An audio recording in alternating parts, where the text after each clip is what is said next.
I want you to understand that it isn't the controlling of your thoughts that we are wanting to inspire within you today, because that's really a hard thing. There's so many thoughts. What we want to inspire you to is an early and easy awakening to the high-flying disc.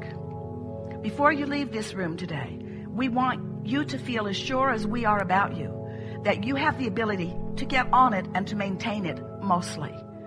We want to help you push the reset button. We want you to feel the power of your own point of attraction. We want you to feel the control that you have of your own point of attraction. And so we're going to say something strong here. We are going to push this reset button today. It's our promise that you're going to get this because we know it so powerfully and you're willing to listen.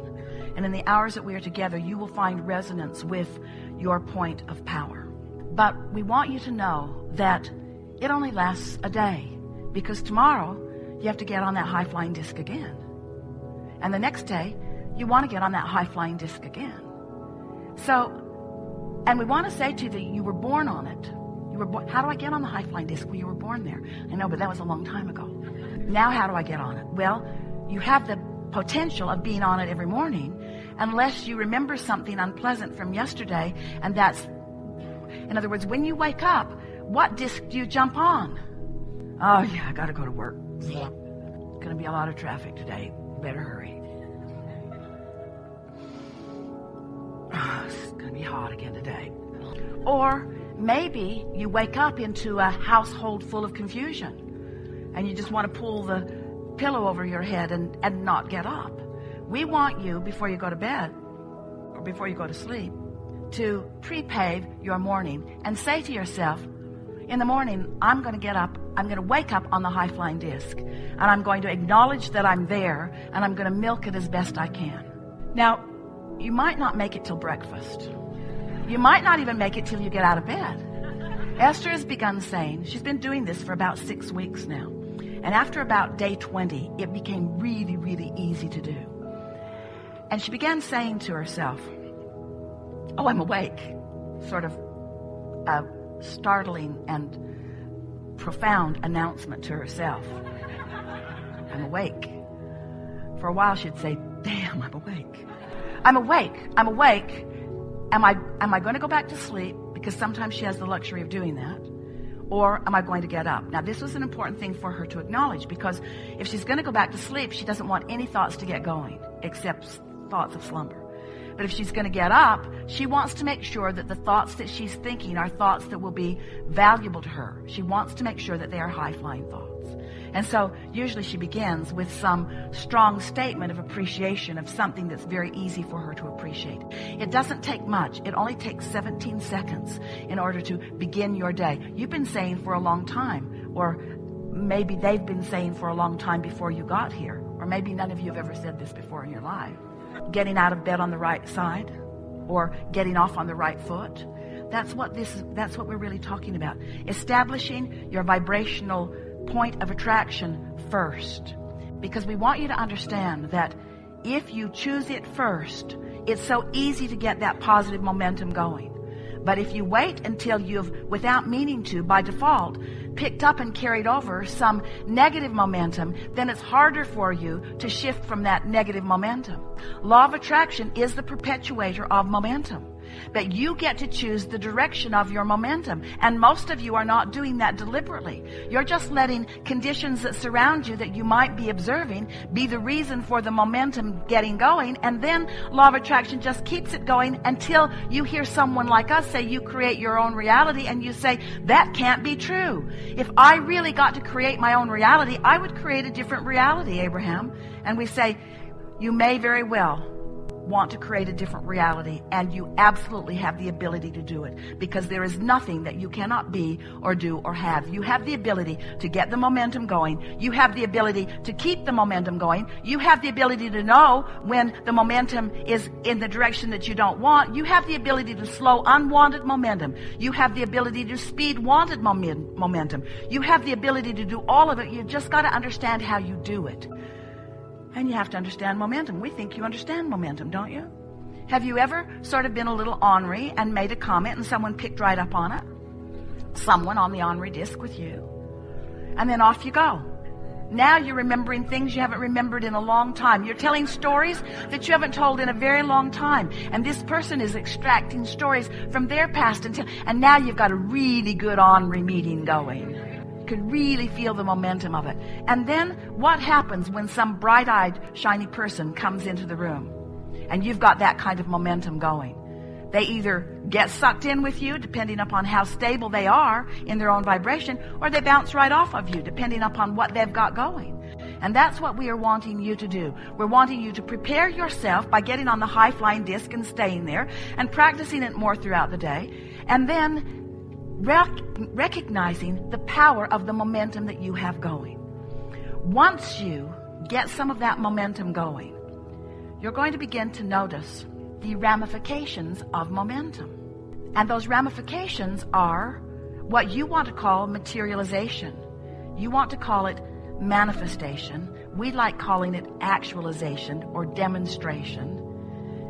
So what happens when you get a really good momentum going is that the first thing that happens is you experience the manifestation of emotion. And we want to call emotion and manifestation because does it get any realer than feeling? When you get that feeling, isn't it real? Isn't it up close and personal kind of real? That's a manifestation. It's a manifestation of momentum. So, and you can tell by the way you feel whether it's momentum leading to something you want or leading to something you don't want. The next thing that happens is thoughts begin to flow. That's the next thing. Now, really what happened is the thought came first and the emotion came second. But we wanted to call the emotion the first awareness of manifestation. We think it will serve you if you realize that when you are feeling an emotion, that it is a demonstration of the beginning of things materializing. Because the emotion has materialized. The next thing that happens is thoughts begin to flow into your mind. Thoughts, a stream of thoughts. You're likely to get a really good idea about something. And you'll know it's a really good idea because it feels good when it comes. Now, depending upon what disc you're on and what kind of momentum you're gathering will depend upon how good or how bad the thought feels. The next thing that happens when you're on this high-flying disc is that nature begins playing with you. Nature plays with you. Jerry and Esther were in the Seashore State Park in Virginia Beach a few years ago. And when they first walked in, it was like the set of Star Wars, hanging mosses. And it was as if they were the only two people on the planet. Not a creature anywhere. And as they walked a little longer and began breathing and reveling in the beauty of the place and relaxing into their own rhythm and pace, the creatures began making themselves known. All kinds of little critters were coming out of the bushes. And they got to the ranger's station and there was a picture with a caption under it that said, "The elusive silver gray fox." And Esther said to the ranger, "Are we going to see some of them?" And he said, "I've been here 13 years and I haven't seen one." Jerry and Esther came around a corner. The elusive silver gray fox was standing right in the intersection. Looked at them, they looked at him, he looked at them, they looked at him, he looked at them, they looked at him. He said, "Seen enough," and off he went. Now they're standing on a wooden walkway, a walkway that is above a sort of swamp. And Esther is standing with her feet sort of dangling over the edge. And Jerry said, "Honey, I want you to just listen to the sound of my voice and move very slowly and deliberately back one step." And so Esther listened to the sound of his very calm voice and stepped back. And then he said, "Do it again." And she did. And he said, "Now look down." And there was a copperhead snake stretched out in the sun. And he laid there for a little while and said, "You seen enough?" Then off he went.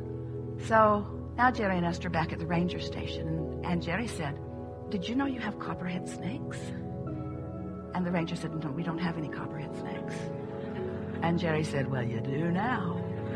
Things that usually do not come out and play were coming out and playing because the vibrational resonance with that high-flying disc was emanating. And nature is the first responder beyond your own emotions and thoughts to demonstrate to you where your vibrational frequency is. Any nature ever playing with you? Hummingbirds doing ridiculous loop-to-loops in the gardens? Birds flying, obviously, just for entertaining you? Creatures of all manner, cooperative components of the universe, saying to you, now that you're getting the hang of this, we would like to demonstrate with you the alignment that we feel in you. And then, of course, on your high-flying disc, other humans, also on the high-flying disc, appearing in crowds, standing out, walking to you, right timing, saying the right thing at the right time, giving you just a little piece of something that you were wondering about, another little piece of something, rendezvous all day long, leading you to where you want to be, because this is certain. Where you stand and where you want to be is known by all that is. And when you take the time to wake up deliberately, acknowledging the high-flying disc and deliberately staying there and beating the drum of it and practicing it through the day, even if you fall off, you will. Even if you fall off, get on again. Even if you fall off, tomorrow get on. Even if you fall off, tomorrow get on. Until eventually Esther said, Abraham, I refuse to accept that I have to wait until tomorrow to get back on the high-flying disc. You've given me too many tools. I like it on the high-flying disc. I'm going to be on the high-flying disc. I don't care what it takes to be on the high-flying disc. Even if I have to feel good, I'm going to be on the high-flying disc. And after a while, it just becomes such a steady point of attraction that you begin to feel like the invincible creator of your own reality that you are. Because you are the creator of your own vibrational offering. Because you have guidance to let you know. You have guidance to let you know. So there are two ways of knowing what disc you're on. First is how you feel. Next is what's manifesting around you. Those are the indicators. So this message is not about scolding you about being on anything other than the high-flying disc. You get to be wherever you want to be, and sometimes being on those lower discs is really a clarifying experience. For a while, Esther was hard on herself when she knew she was not on the high-flying disc. She would be really mad at herself for not having the self-discipline to stay there. And we would say to her once she would come back into earshot of us, Esther, these are not negative moments. These are not bad moments. These are not wrong moments. These are clarifying moments. And how wonderful it will be for all of you when you're consistently hanging out on that high-flying disc. And then you have those little clarifying dips that just keep parlaying you into more and more and more clarity about who you are and what you want.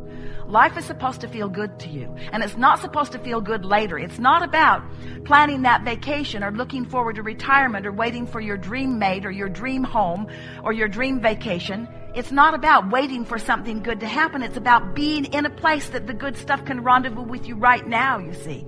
And you have the ability to control your vibration so that good stuff is rendezvousing with you right now. And you're going to reach the place where you're even willing to say the stuff that you didn't think you wanted that rendezvoused with you was still good stuff. Because out of it comes clarity. Out of it comes expansion. Out of it comes more potential for more good feeling. You have control of the way you feel. Therefore, you have control of everything that comes to you. Therefore, you are the creator of your own reality. We just want it to be fun along the way.